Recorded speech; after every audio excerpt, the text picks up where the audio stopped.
তাহলে ইসলাম এখানে প্রশ্নবিদ্ধ হয়ে যায়।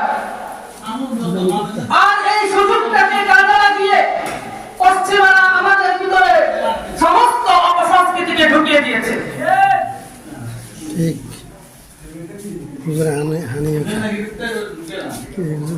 সে অপসংস্কৃতিগুলোর মধ্যে অন্যতম একটা অপসংস্কৃতির নাম হলো 31st নাইট।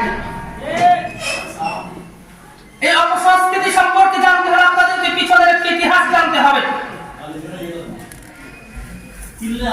এখন তো সকলেই হাতে মোবাইল আছে, আপনারা যদি গুগলের মধ্যে সার্চ করেন 31st নাইট সম্পর্কে, তাহলে এখানে পাবেন খ্রিস্টানদের একটা দেবতা ছিল যার নাম ছিল জানুস।